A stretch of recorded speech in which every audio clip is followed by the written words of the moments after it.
देश भर में होली की तैयारियां जोरों शोरों से चल रही हैं, तो उससे पहले आज बाबा भोलेनाथ की नगरी में रंग भरी एकादशी मनाई जा रही है। इसी के साथ यहां रंगोत्सव की शुरुआत हो जाएगी। इस मौके पर स्वर्ण मंडित गर्भगृह में मां पार्वती पहली बार प्रवेश करेंगी। मान्यता है कि महाशिवरात्रि पर शिव और पार्वती का विवाह हुआ था और रंग भरी एकादशी के दिन बाबा विश्वनाथ पार्वती का गौना करा के शिवधाम लौटे थे। ये दिन खास इसलिए भी होता है कि पार्वती का गौना कराकर वापस आते वक्त महादेव अपने भक्तों के साथ होली खेलते हैं।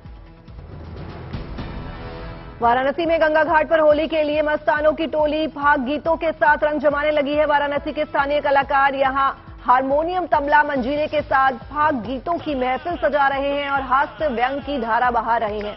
लोगों पर होली का रंग ऐसा चढ़ा है कि आईने में खुद को पहचानना भी मुश्किल हो जाए। ढोलक की थाप पर उंगलियां थम नहीं रही। इस दौरान समसामयिक घटनाओं और सियासत पर हंसी की फुहारें छोड़ी जा रही हैं।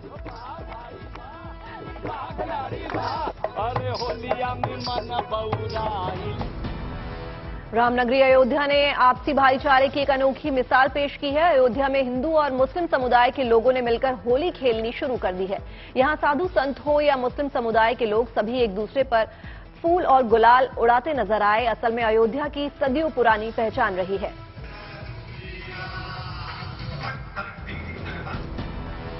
असम के जोरहाट में इन दिनों फागुन की मस्ती पूरे चरम पर नजर आ रही है। शाम ढले होली के रसिया राजस्थानी लोकगीतों की महक को यहां गुलजार कर रहे हैं। गौरतलब है कि किसी जमाने में बसंत पंचमी से रंग पंचमी तक बचने वाले चंग की थाप अब महज कुछ दिनों तक सिमट कर रह गई है, लेकिन होली की यह परंपरा यहां बरकरार रखने की कोशिश की जा रही है और होली की मस्ती में इजाफा करने के लिए इस बार यहां राजस्थानी कलाकारों को बुलाया गया है। उत्तराखंड में होली का रंग जम चुका है। नैनीताल की फिजा होली के गीतों से गूंजने लगी है। यहां इसे खड़ी और बैठकी होली कहा जाता है। होलियारों की टोली अपने इलाके में घूम घूम कर कुमाऊनी में होली गीत गाने निकल पड़ी है। सफेद कुर्ता पजामा पहने बड़ी संख्या में लोग होली खेलने पहुंचे। इस दौरान कुछ कलाकारों ने ढोल भी बजाया, फिर गोल घेरा बनाकर घूमते हुए गीत संगीत की धुन पर होली के तराने गाए गए।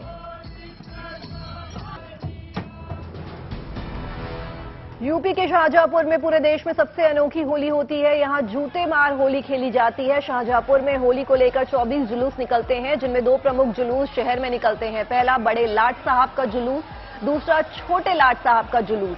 इस दौरान आम लोग लाट साहब को जूते भी फेंक कर मारते हैं। इस जुलूस में खूब हुड़दंग होता है। होली से 5 दिन पहले ही यहां मस्जिदों को तिरपाल से ढक दिया जाता है ताकि वहां रंग ना पड़े और कोई सांप्रदायिक विवाद ना हो। राजस्थान के झालावाड़ जिले में प्रसिद्ध जलेश्वर महादेव मंदिर परिसर में फाग महोत्सव मनाया गया। इस मौके पर सभी महिलाओं ने मिलकर होली के गीत गाए और ढोलक की थाप पर जमकर ठुमके लगाए। कीर्तन और भजन के साथ ये महोत्सव संपन्न किया गया। सभी महिलाओं ने आपस में एक दूसरे के रंग लगाया और हर हर महादेव के जयकारे गूंज उठे। बिहार के पूर्वी चंपारण जिले में भी होलियारों की महफिल सज गई है। जिला मुख्यालय मोतिहारी में महफिल ऐसी सजी कि देखने वाले दंग रह गए। असल में मोतिहारी में होली मिलन सम्मेलन के मौके पर महामूक सम्मेलन भी हुआ। ये रंगारंग कार्यक्रम शहर के एक स्कूल में हुआ, जिसमें होली के पारंपरिक गीतों में कलाकारों ने समा बांधा। ढोल, नगाड़े, झाल की थाप पर लोग जमकर थिरके। होली की तैयारियों की शानदार रौनक आगरा में दिख रही है। यहां के बाजारों में रंग गुलाल के साथ साथ तरह तरह की पिचकारियां पेश की जा रही हैं, जिन्हें खरीदने के लिए लोगों की जबरदस्त भीड़ उमड़ रही है। कोरोना से छुटकारा मिलने के बाद अब लोग यहां खुलकर होली खेलने की तैयारी में हैं, लिहाजा बाजारों में होली पर अच्छे कारोबार की उम्मीद है। मथुरा में होली के सिलसिले में अनोखा रंग जमा। सांसद और अभिनेत्री हेमा मालिनी ने इस मौके पर भजनों का अपना नया एल्बम लॉन्च किया। इस दौरान राधा रमन मंदिर में भजनों और होली गीतों की धुनों पर शानदार समा बंधा और हेमा मालिनी खुद भी झूमती थिरकती नजर आई।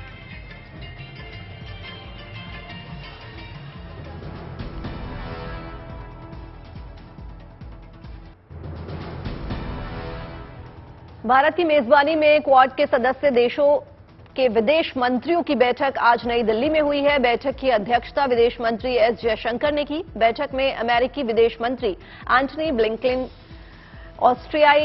ऑस्ट्रेलियाई विदेश मंत्री पेनी वोंग और जापान के विदेश मंत्री हयाशी योशिमासा शामिल हुए। ये सभी नेता आज दिल्ली में रायसीना डायलॉग में भी शामिल हुए हैं। विदेश मंत्रालय ने कहा कि आज की बैठक में पिछली बैठक की चर्चाओं को आगे बढ़ाया गया और साथ ही भारत प्रशांत क्षेत्र में हाल के घटनाक्रमों और आपसी हित के क्षेत्रीय मुद्दों पर विचार विमर्श किया गया।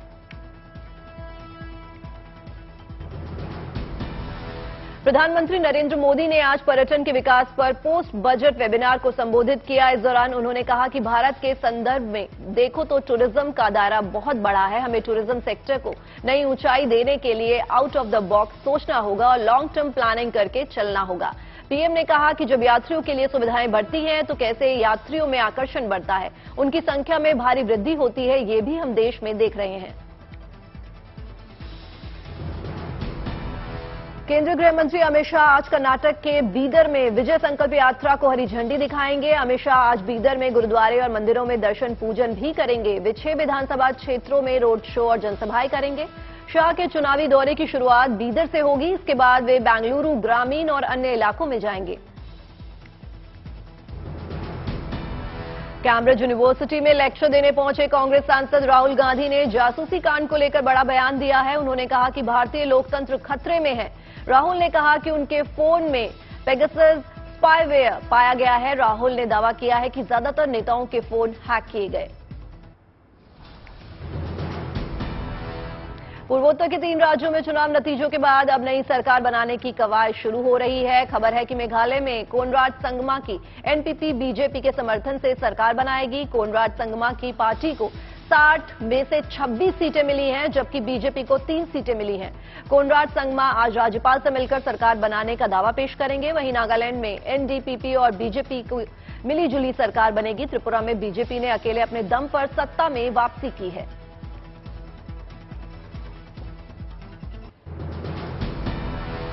पूर्वोत्तर में बीजेपी के लिए खुशियां ही खुशियां आई हैं। बीजेपी खेमे में जश्न हो रहा है, जबकि इन राज्यों में कांग्रेस का प्रदर्शन बहुत ही निराशजनक रहा। अब दिल्ली से नागालैंड तक बीजेपी होली मना रही है। होली के 4 दिन पहले ही पूर्वोत्तर में होली हो रही है। जमकर रंग गुलाल उड़ाए जा रहे हैं, चेहरे खिले हुए हैं, लोग नाच रहे हैं, गा रहे हैं और खुशियां मना रहे हैं।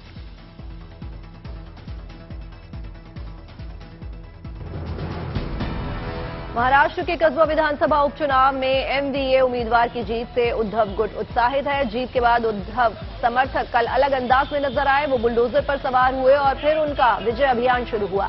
कई कार्यकर्ता बुलडोजर पर सवार थे। इसी पर नारेबाजी करते और पार्टी झंडा लहराते हुए सभी ने जीत का जश्न मनाया।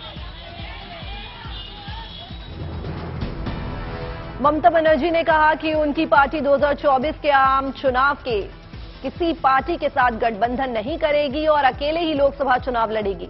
ममता ने कहा कि आने वाले आम चुनाव में तृणमूल कांग्रेस का किसी दल के साथ नहीं बल्कि आम लोगों के साथ गठजोड़ होगा। ममता ने राज्य में हुए उपचुनाव में कांग्रेस की जीत को अनैतिक करार दिया। पंजाब के मुख्यमंत्री भगवंत मान ने कल केंद्रीय गृह मंत्री अमित शाह से मुलाकात की। उन्होंने कहा कि राज्य में कानून व्यवस्था बनाए रखने के लिए केंद्र और राज्य सरकार मिलकर काम करेगी। पंजाब में केंद्रीय सुरक्षा बलों के 1900 जवान भेजे जाएंगे। इनमें सीआरपीएफ की विशेष एंटी राइट यूनिट भी शामिल है। प्रयागराज में उमेश पाल हत्याकांड को लेकर योगी सरकार ने सख्त कार्रवाई शुरू कर दी है। आरोपियों के खिलाफ बुलडोजर वाला एक्शन चल रहा है। 2 दिनों में 2 आरोपियों पर कार्रवाई हुई है। आज तीसरे की बारी है। हत्याकांड में उसकी अहम भूमिका बताई जा रही है।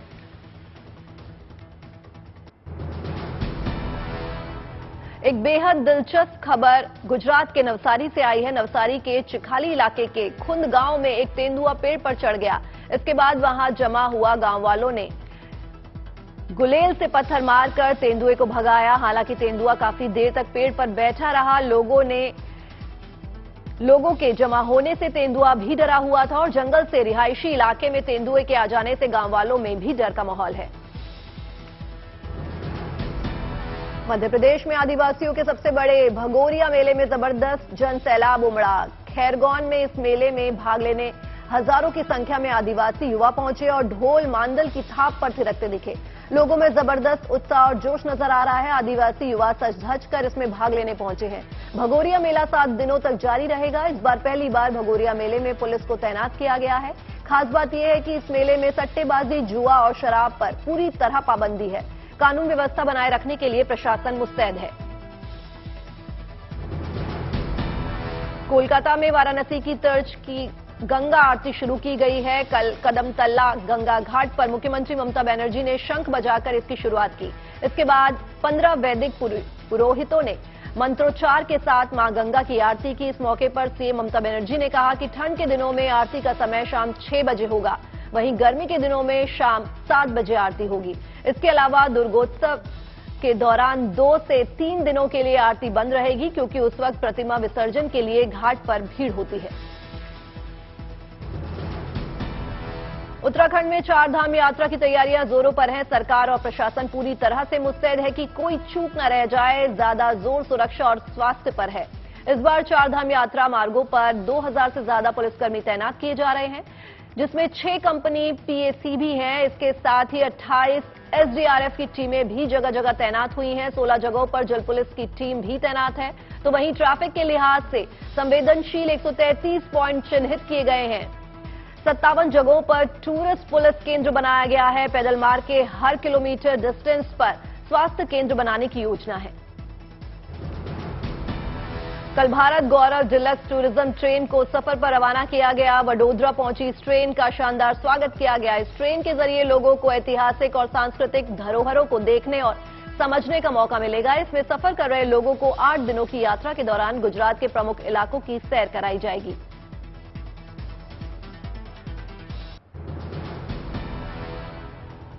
यूपी के जालौन से एक अनोखी शादी की तस्वीरें सोशल मीडिया में वायरल हो रही हैं। जालौन जिले के एक दौरा में दूल्हे ने धनुष तोड़कर लड़की को वरमाला पहनाई।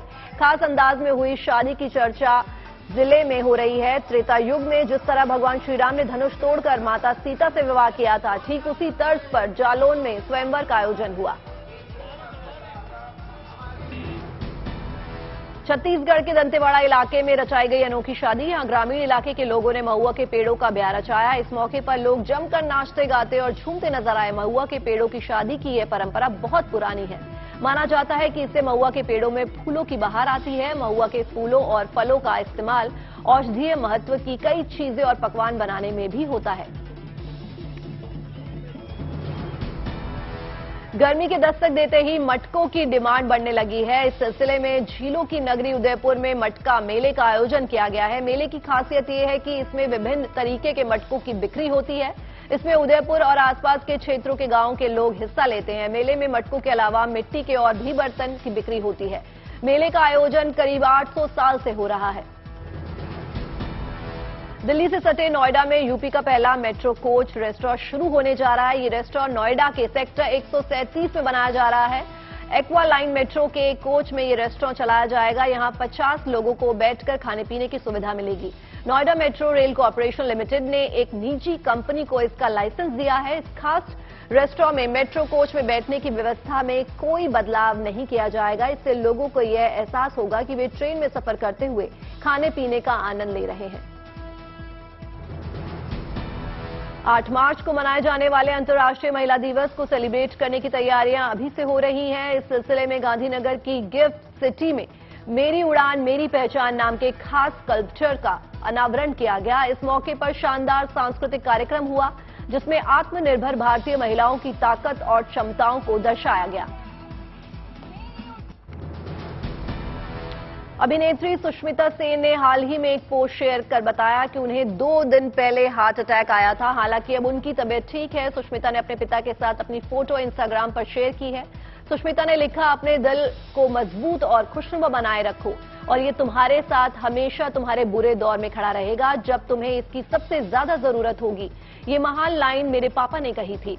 और सबसे जरूरी बात, मेरे कार्डियोलॉजिस्ट ने कंफर्म किया है कि मेरा दिल सही मायने में बहुत बड़ा है।